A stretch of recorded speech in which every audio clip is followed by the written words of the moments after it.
Hello ladies and gentlemen, this is Runestone, and today we're going to be doing Magic Gathering Top 10 Captain. And now, at number 10. And at number 10, we have Sisay Weatherlight Captain from Modern Horizons, and it's a rare. The reason why it's at number 10 is it costs 3 for a 2/2, which is but again, the ability, it costs 1 mana of all the colors. Search your library for a legendary permanent card with a current mana cost less than Sisay's power and put it card onto the battlefield. Again, 3 mana. You're going to pay 5 mana to get that 3 mana legendary up. I find that very hard to believe that someone would waste their time doing that. Even though it gets +1/+1 for each color among legendary permanents, it is absolutely one of the worst captain cards out there. But unfortunately, I had to put a card on the list, so this is why it's at number 10. I personally do not like this card at all, so let's move on to number 9. At number 9, we have Captain of the Mists. It's from Avacyn's Restore, Dual Decks, Blessed versus Cursed. And as you can see, it is a rare. I thought the card was pretty decent, though it's at number 9. In general, it says, whenever another human enters the battlefield under your control, untap Captain of the Mist. You may tap or untap a permanent. The reason why it's at number 9 is it costs 1 blue and 1 colorless. As you know, there are many white cards in the Magic world that can do it just for 1 mana. And 3 for 2/3, this human wizard, it's not that good. You have to do all these abilities to untap him. It's just, again, this is why it's at number 9. So let's just simply move on to number 8. And at number 8, as you can see, is Calamine's Captain from Commander 2015, Anthology in 2020. And as you can see, it is a rare. I put it here at number 8 is because it's really cool. It costs 5 mana for this 5/5, and it has Vigilance. So that is very impressive. I've always been a fan of creatures with Vigilance. So when it becomes monstrous, exile all artifacts and enchantments, which can be very helpful, especially if you're playing, say, a commander deck, which a lot of artifacts and enchantments would most likely be in that deck. It has monstrosity of 7, which again is really cool. It gets +1/+1 for 3 counters, monstrosity of 3. So on loan, it can be cost that big. So 8/8 for 7 mana with Vigilance. Again, that's a big impact for me. So, but again, there are more number cards better than this. So let's move on to number 7. At number 7, we have Greven Predator Captain from Commander 2019, and as you can see, it's also a mythic rare. It's a very cool 3 colors and a swamp and a mountain for a 5/5 with Menace. That alone makes this captain really cool, and it says it's +0 plus X +0, where X is the amount of life you've lost this turn. So again, if you have shock or something, maybe you want to target yourself, who knows. But it also says when it attacks, you may sacrifice another creature. If you do, draw cards equal to the creature's power. You lose life equal to that creature's stuff. So again, shock yourself, sacrifice a creature. With Menace, you can really do some damage. So let's move on to number 6.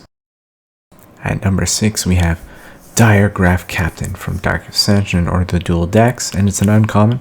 I like the picture, and I like this card actually in general. I'm a big fan lately of Death Touch, so it costs 1 color, a blue, and a swamp to bring out a 2/2 Death Touch. It says other zombie creatures you can control get +1/+1. Whenever the zombie you control dies, target opponent loses 1 life. I think this card is very good if you are obviously building a zombie deck. I like the picture. I like Death Touch. That's the biggest thing. But let's move on to number 5. At number 5, we have Captain of the Watch from Magic 2010-13 and Duel decks. And as you can see, it's a rare. I really like this captain because it's a human soldier, and it says other soldier creatures you control get +1/+1 and have villagers. And soldier has a big player base in the Magic world, so this card can be very helpful when you're trying to do a theme deck, which not a lot of people play nowadays. But it also has, when it enters the battlefield, put 3 1/1 white soldier creature tokens on the play. So you're paying 6 mana for basically 4 creatures, 1/1, then you get +1/+1. And then if you have, say, an enchantment, you have soldiers get +1/+1. So it just keeps adding on. So this rare could actually almost be a mythic rare if you play the deck correctly. So let's move on to number 4. And at number 4, we have good old Captain Sisay from Evasion, and it is a rare. Bring back memories from the back of the day when I was playing a lot more Magic. It says, search your library for a legend or a legendary card, reveal that card, and put it into your hand, then shuffle your library. Nowadays, with so much Magic cards in the world, this is why it's at number 4, is because legend and legendary cards, that's a joke. That's like in every set, at least 5 to 10. So again, her leadership, Forge the Weatherlight's finest crew, and it only costs 2 colors, a forest, and a plains for that 2/2. Could be dying right away from any kind of burn, but overall, I think this is a very good captain card. But there are 3 more, so let's just start with number 3. And at number 3, we have Angrath, Captain of Chaos. It's from War of Spark, and it's an uncommon. Believe it or not, that's right. Number 3 is an uncommon, is the best uncommon captain I think there is in the entire Magic world. Costs 4 mana for that Captain of Chaos, but creatures you control have menace. That alone, I think, is just worth it for 4 mana to have your creature control have menace, because menace is a really hard ability to block, because you're not exactly going to have, unless you're playing a green stompy deck, I don't see how this is going to stop a lot of decks. And it he has 5, so the commander, and it says -2, mass 2, put 2 +1/+ counters on an army you control. If you don't have control 1, create a 0/0 black zombie army creature token first. There you go. A mass 2, again, creatures you control have menace. Could be a good late game, control game, mid game, beginning game. This card is amazing. But alas, there are 2 more, so let's move on to number 2. At number 2, we have Precinct Captain, so it's kind of like Captain of the Watch, but this is a sort of a better version of Captain of the Watch. I like him, and he's at number 2, is because it costs 2 mana for a 2/2 first strike. Already, that's very, very impressive. And then whenever it deals combat damage, put a 1/1 white soldier creature token onto the battlefield.